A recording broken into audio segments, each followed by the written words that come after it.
G'day and welcome, everybody. I'm your host, TC of the Camber podcast.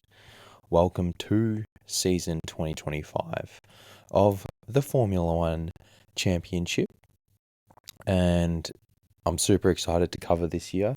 This is the first time I'm doing anything like this, so bear with me a little bit. Production will improve as the year goes by. And I'm super excited, really, just to talk F1, talk shit, give takes, give reviews, give insights as someone who watches every Grand Prix, most sessions, and to help you keep in the loop with what's going on, a little bit of analysis, and really just enjoy the greatness of motorsport that we are currently going through. Because I feel like definitely going through a little bit of a golden era of F1, especially after this boom in popularity with Drive to Survive. A lot of Grand Prix are overwhelmingly popular in a lot of countries.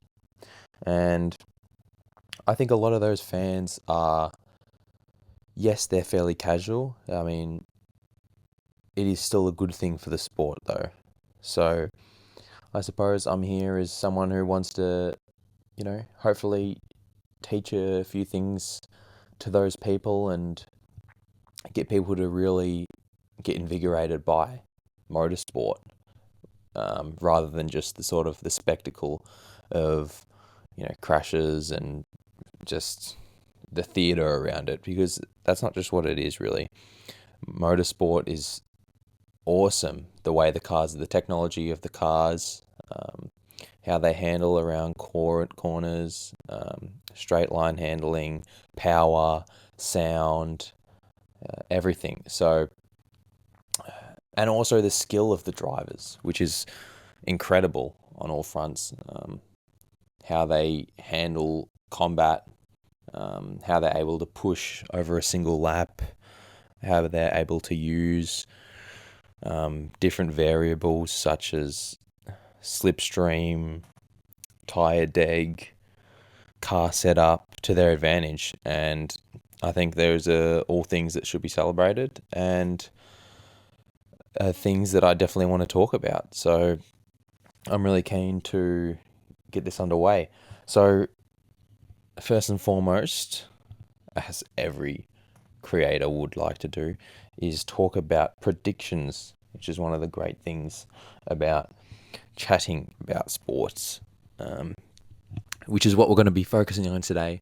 We're going to be talking about the season 2025 driver and constructor championship predictions. Okay, so we're going to go from 20 to 1 drivers, 10 to 1 constructors, and this is going to be our baseline for the season to reference and honestly see how I go. I've never written down predictions like this before for Formula One.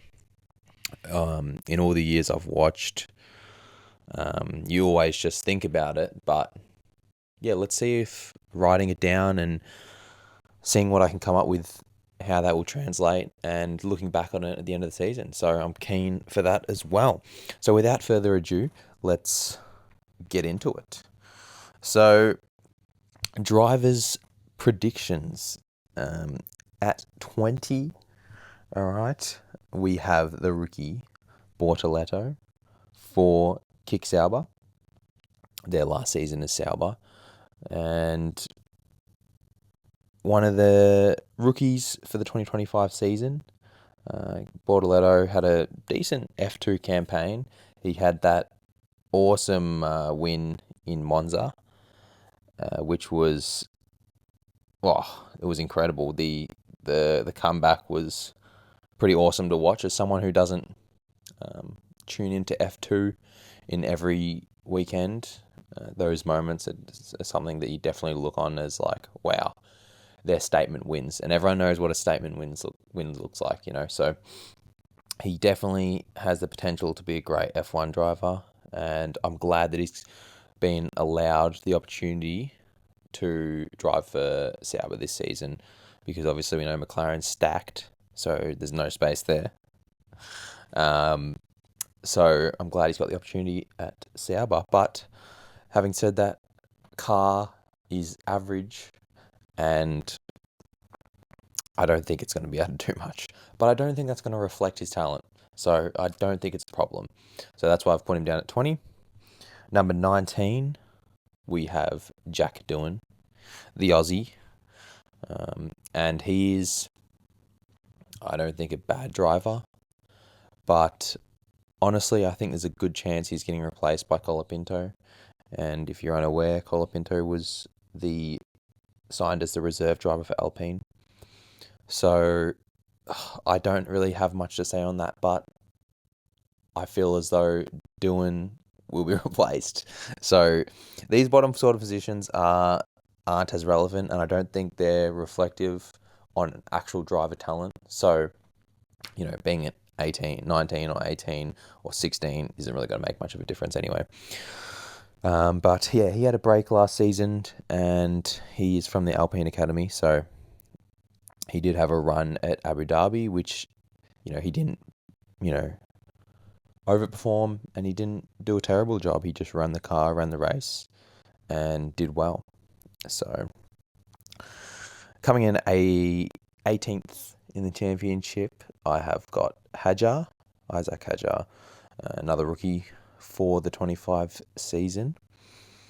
And I don't really have much to say about him, other than it sort of depended on the car. I think he's another one of the rookies who definitely deserves a seat in F1, and I'm glad that he's been given the opportunity. So 18th will be Hadjar.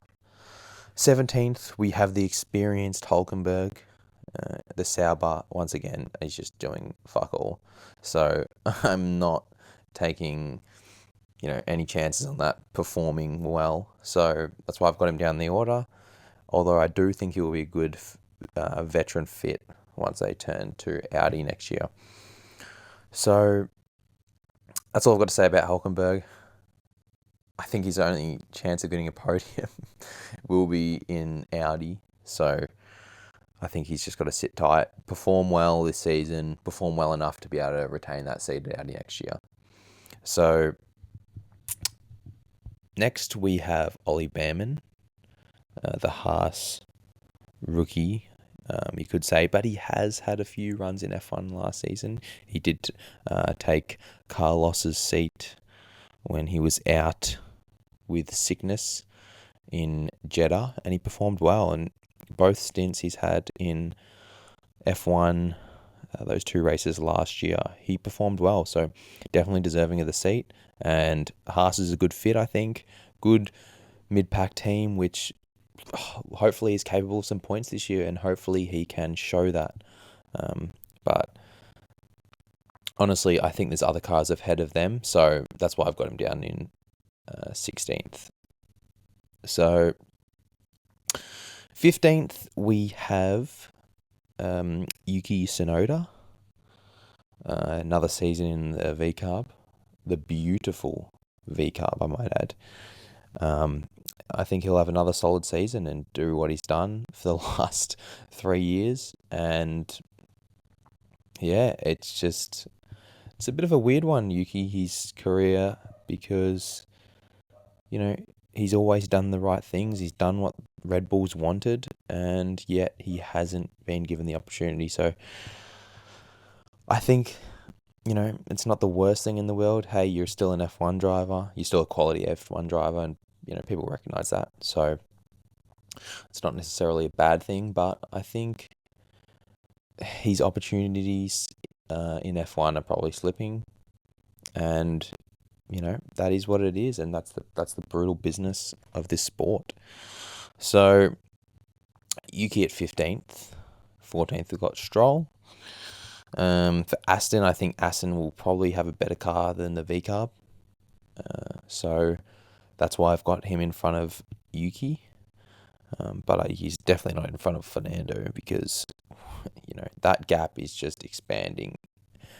And I get that he's funded by the father, but Daddy Lawrence. But yeah, he hasn't performed, and at this point, he is taking someone's seat that is probably more deserving of that seat than him based off talent. But this is how it goes, and this is the world we live in. So Lance Stroll at 14th, then we got Alonso at 13th.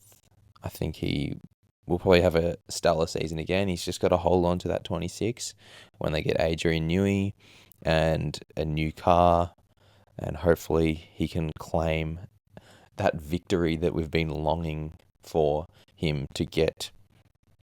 12th, we've got Alex Albon. I think the Williams is going to be improved this year, and hopefully it's more consistent. Last year, supposedly, it was more consistent, and it was less peaky, Vows was saying, but it yielded less results because of that.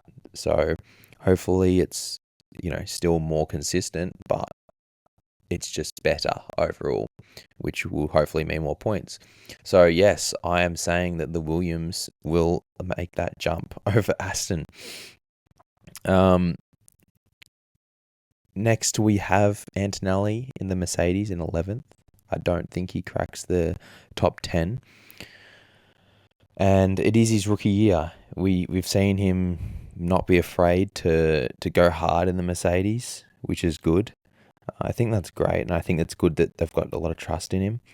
But yeah, I think it's going to be a season where he's bound by mistakes of pushing the car, which I don't think is a negative thing because I think he'll learn from those, and he's clearly got the talent to potentially be a world champion. So I'm keen to see what he can do this year. He could be one of those guys where it's like, yeah, he gets a race win and then he crashes out the next two races. So it'll be interesting to see what he does. 10th, we have Esteban Ocon. Fresh change to Haas. And I think it's going to be a good start for him because I think he, under the controversy and, everyone calling him a dickhead, he is a good driver and he's quick. So with a good car, new team, new environment, I think he will do well. And yeah, so that's why I've got him 10th. Pierre Gasly at 9th, extremely solid driver. And I think the Alpine is going to be much improved. And if we go by the last couple of races of the season last year, I think we've realised that they're going to have a good car. So yeah, Gasly will be 9th, potentially on for a podium, couple of podiums potentially throughout the season, and hopefully in a lot of races sitting in the points. So I'm excited to see what he can do, especially without there's a little bit of toxicity in that team with Ocon. So now that that's sort of gone, he's definitely the true leader of that team. Whether it's Colapinto, whether it's Doohan, he's the leader of that team. So I'm looking forward to seeing what he can do. And then in 8th, we have Carlos. In the Williams, I'm predicting he will outproduce Alex Albon. And this is going to be an interesting season for Albon. It's going to be critical for him to show whether he's actually a good driver, I feel like. So over the past couple of years, he's, mediocre teammates, but he's always outperformed them clearly. Now he's coming up against a true tested race winner from a top team who's a gun. Carlos is a fucking gun. We know that. So how will Albon stack up against him? And I've predicted Carlos in 8th because I think he will do exceptionally well, and I think he's going to lift the Williams up. I really do, because we know Carlos is a hard worker. He gives great feedback, and I think that's going to help Williams, and I think that's going to prop them up to, a lot higher up in the constructors. So get keen for that, and who knows? Maybe even a podium, which would be exceptional. So, seventh, we have Liam Lawson. First time in the Red Bull for Liam. Keen. I actually saw him in Suzuka in the Super Formula, and he was great. So I'm looking forward to seeing what he can do in the Red Bull alongside Verstappen. I think he's got that great competitive mindset. He's a great driver. He's got a good mindset to deal with being the hardest job in the world, Max Verstappen's teammate. So he's strong in the mind, and hopefully he can push Verstappen further. Hopefully Verstappen can push him further. But at the end of the day, I think Lawson can take it, and I think Lawson will be better off for it. However, I don't think the level of driving is there yet. So that's why I've got him down in seventh. And hopefully this is a season of improvement, and hopefully Red Bull finds their second driver. So, and eventually, if Max decides, hey, I'm done with F1, which is, in my opinion, very possible, potentially he could be the next lead driver at Red Bull, which would be interesting. So, Liam Lawson in seventh, Hamilton in sixth, first season in the Ferrari. I'm looking forward to, who isn't looking forward to seeing him in Melbourne in the Ferrari. Very cool to see. Whether he can come to grips with the car, we will find out. But he had a good season last year. Has struggled over the past couple of years with the Mercedes, with these regulations. So, I'm not sure whether or not the Ferrari's going to improve that, but it's a good, refreshing start. You could see at the launch he was happy, and I think it's good, For people in competitive environments, I think changes like this are good for them, because when you're competing at such a high level for so many years, it's just a fresh start can reinvigorate you. So hopefully that's what can happen for Lewis, and that's why I've got him at sixth. Then we have George Russell, the leading Mercedes, in fifth. Hopefully he can take the charge and really lead Mercedes this season, and Mercedes will follow his lead. So I'm keen for George Russell.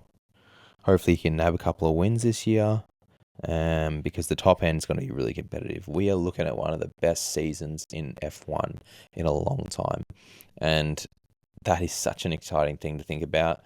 And I think there's a plethora of drivers who have a chance at wins this season, which is going to be so much fun to watch. And George Russell's definitely one of them. So I'm predicting fifth for George Russell. Now, we get to the top four. We have, in fourth place, Oscar Piastri. Interesting shout, but I think he is going to make a leap. But what I think is going to hold them back is the car.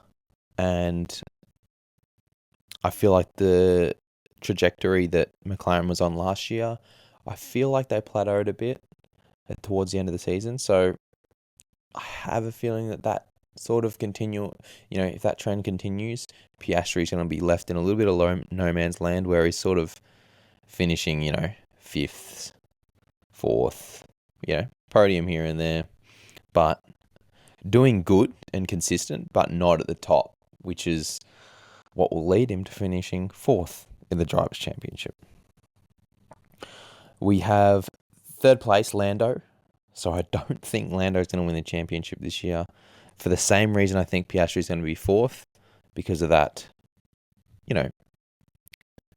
McLaren, sort of plateauing. And bias wants me to say Lando wins because I'm a McLaren fan, but I just don't think that's the case in reality. The way that the teams were changing towards the end of the season, it was sort of indicating that McLaren sort of lost their edge after the flexi wing debacle. They lost their edge, I feel like, and I feel like that's going to continue into this season. They're still definitely going to be competitive. I'd be disappointed if they didn't get a win this year, obviously being defending champions, but I just don't see them having that edge that they sort of, had for a lot of the year last season. So third and fourth for the McLaren boys. Then in second, we have Max. So Max is Max. I mean, 9 wins last year. And he scraped home with the championship with, everyone was going on about, not the fastest car or whatnot, but the Red Bull's a fucking quick car still. Even though, Verstappen always put them in contention to win a race, which was great. And I think, it's 2025 and it's a new year. They're not going to have that advantage they had at the start of the year. But they're always going to bring a fast car to the Grand Prix. So what that means is Verstappen's always going to have a chance to win. So I'd be shocked if he doesn't get a bag of wins this season. But he's not going to have that competitive advantage that he has had in the last couple of years, which has led him to dominate championships. So that's why this year, I think he's not winning the championship and Charles Leclerc is. And this is my bold prediction for this year. I mean, maybe not bold, depends on how you see it. But Leclerc is going to be the champion. I think Ferrari is trending upwards. And I think Leclerc is going to be a multiple race winner like he was last season. And he's going to have that competitive edge because I think it's him and Verstappen at the top of the drivers' rankings for skill. I think it's Leclerc and I think it's Verstappen at the top.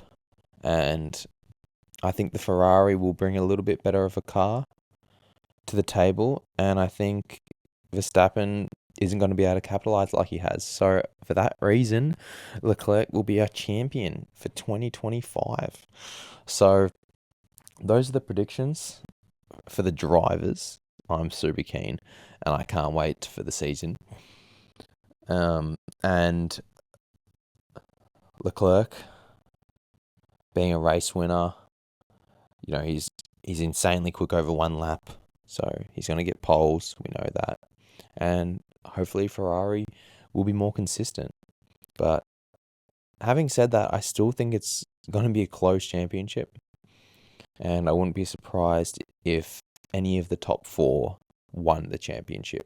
Leclerc, Verstappen, Norris, or Piastri. If any of those 4 won it, I'd be like, yeah, makes sense. So, those are the drivers' standings. Now let's go on to the Constructors' Championship.